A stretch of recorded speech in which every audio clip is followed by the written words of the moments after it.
Hi everyone, it's Rax bringing you an amazing build for Season 17 for the LoN Necro, and this build can absolutely decimate Torment 16 with no Paragons. So in the footage you're about to see, there are no Paragons on my character. Let me take you through a very quick 2-minute clear of a rift to show you what it can do and talk you through some of the aspects of it. And then I'm going to show you exactly how to build this character, and there will be a link in the description below to the Icy Veins build, where if you want to look it up that way, you're more than welcome to. Let's get to it. Alright everyone, this is a speed mage LoN build, and you're going to see it's absolutely going to crush this rift. The main idea is we want to run in and cast Land of the Dead Frozen Wastes at the beginning of the rift to get us started and to freeze all the enemies. Then we want to use Bone Armor, our skill in number 4, while we're around some enemies to get some stacks of that. And that's going to make us do massive damage, so we want to use that whenever we run into an elite. And then all we do is cast mages. When our essence is full, cast mages over and over and over, and you're essentially just going to mow the lawn here. So my skills in number 1 and 2 are both automatically happening without me having to push anything. The skill in number 1 is Devour, and it's just eating all the corpses that I walk over, and that is giving me health, and it's giving me essence to cast more mages. The skill in number 2 is a Curse that kills monsters that get below a certain health. And again, the thing I like about these skills the most is I never have to push them. Blood Rush is for mobility and to make us faster. And that is the entire build. So once again, one more time, the idea is use Blood Rush to move fast, cast Bone Armor to activate all of your damage procs that we're about to go over, and then cast mages and essentially run around devouring corpses and picking up health globes to just essentially destroy the entire rift. Also, this build is extremely tanky. There is essentially nothing that can kill you when you get going. And the Guardian will die easily. Alright, let's jump over to the gear and see how this build works. Alright everyone, let's go over the items that make this build work. Just a couple of general comments before we get into it. This is a LoN build, which means Legacy of Nightmares, which is the buff for Season 17. What it says is, as long as you don't have any set bonuses, every ancient item you wear, or primal ancient, is going to give you 750% extra damage and 4% damage reduction. So that means two things. We don't want any set bonuses, so we don't wear any set pieces, and we want everything to be at least ancient. So that's what we're going for. And in general, the things that you want are crit hit chance, crit hit damage, attack speed, skeletal mage damage, int vite, and you want essence on your weapon and on your shield. It'll make you do more damage. You don't really need cooldown for this build because we only have one cooldown and it's really not all that important.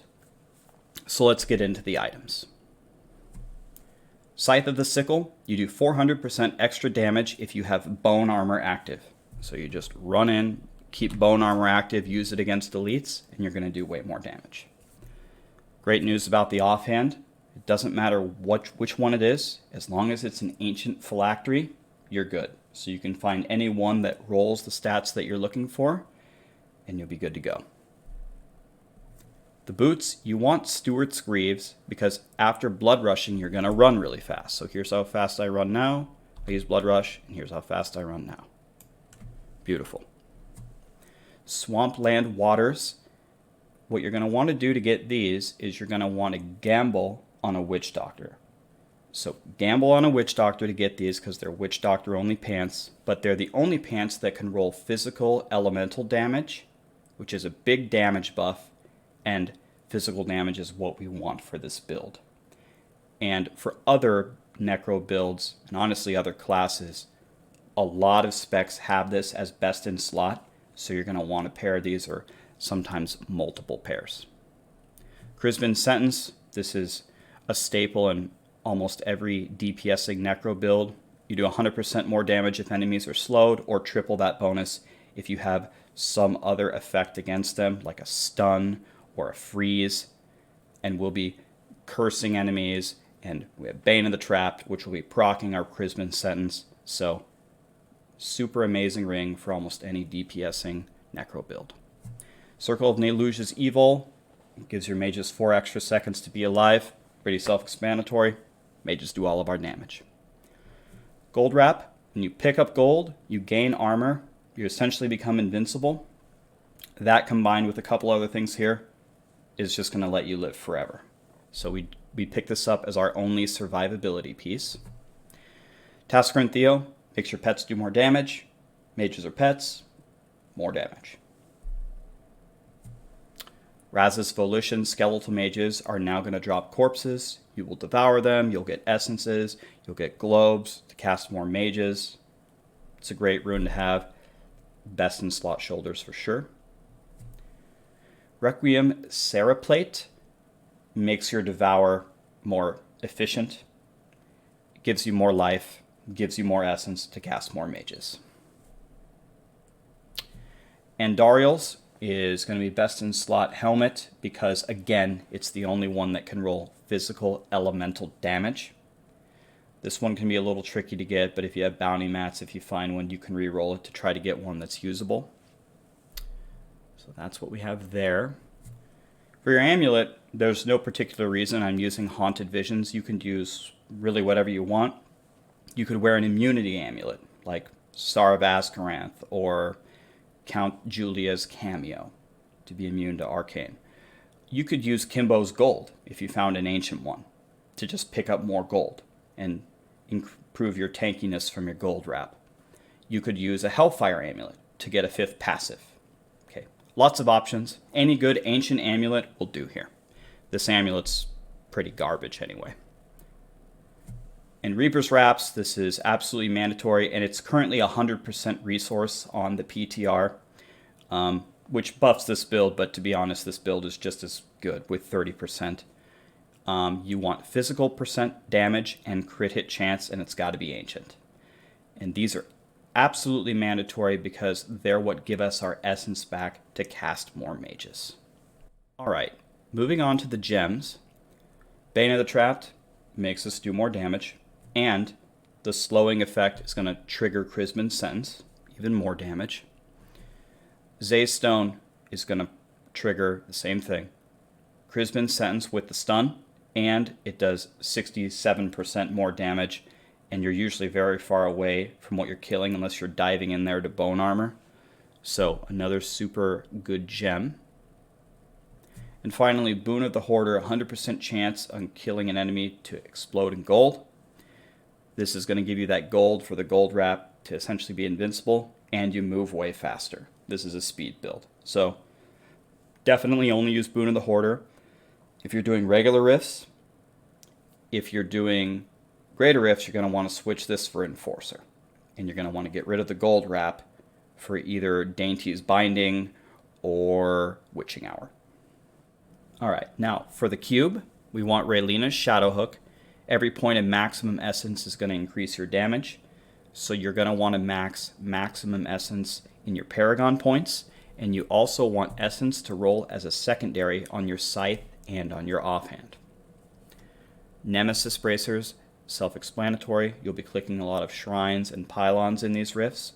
Having an elite spawn is going to make you clear it faster. Finally, Avarice Band. Every time you pick up gold, your radius increases. That's going to let you pick up all the health globes to summon more mages, and the boss orbs, and the gold on the ground. Final part, let's go over the skills. Skeletal Mage Singularity does all of your damage. It consumes all of your essence to summon 2 mages. So just cast this every time your essence is full as you're walking along. Land of the Dead Frozen Lands, this is really our only cooldown in the whole build. You can activate this with your Devour to get up a lot of health globes to spawn mages if you're in trouble. So it's very good to pop this at the very beginning of the rift. It's good on the Guardian, and it's good whenever you're in a bad spot. But other than that, you really don't even need to use this skill. Devour, Devouring Aura. There are other runes you can use for Devour, but I'd use Devouring Aura because it's good enough and you don't have to press it. So you just walk over the corpses and devour them, and it's going to give you a lot more essence to summon mages. So it's another way to keep summoning mages in case you're in a bad spot and your Land of the Dead is down. Frailty, Aura of Frailty. This curse, again, I only chose it because we don't want to cast anything, we just want to run. So this is going to apply a curse. It's going to kill monsters when they get to a certain percent, and the range of the effect is increased by 50% of our gold pickup radius, which is astronomical with this build because of the Avarice band. Blood Rush, Metabolism. This is what's going to activate our proc on our boots. And I went with Metabolism just to have 2 charges, and the health that it costs is not a concern. And finally, Bone Armor, Harvest of Anguish. We need Bone Armor to proc our Scythe of the Sickle buff, the 400% damage. And also every time we hit an enemy with it, we're going to increase our movement speed by 1% to move even faster. And now for the passives. I chose Fuel by Death, just so I can move faster when we consume corpses. Final Service, when you take lethal damage, you'll instead survive, in case something goes wrong. Extended Servitude just keeps the mages up longer. And Life from Death, consuming a corpse has a chance to spawn a health globe. That's going to give you an easier time to sustain your mages. Alright everyone, the final step, the Paragon Points, which I was not using in the clear. Put it into movement speed and max essence first, and then put the rest into intelligence. In offense, all 3 of these are good except cooldown reduction. We don't need this because we only have 1 cooldown and it's not that important anyway, so get the other 3 first. On defense, I'd go armor, and then life, and then resist all, and then life regeneration last. And on utility, the only one that's not going to help you here is resource cost reduction, since every time we cast a mage, we spend all of our resources. So I'd go for the other 3 first there. Well, thank you so much for watching, everyone. I love Necros, I love this build, and I think this is going to be one of the best speed farming builds in Season 17. I stream every single day on Twitch, so please come check me out there. And I'm going to be making more guides. I'm going to be making a Rathma solo guide, a Rathma group guide, a support Necro guide, and many others. So please like and subscribe, and I'll see you again. Thank you.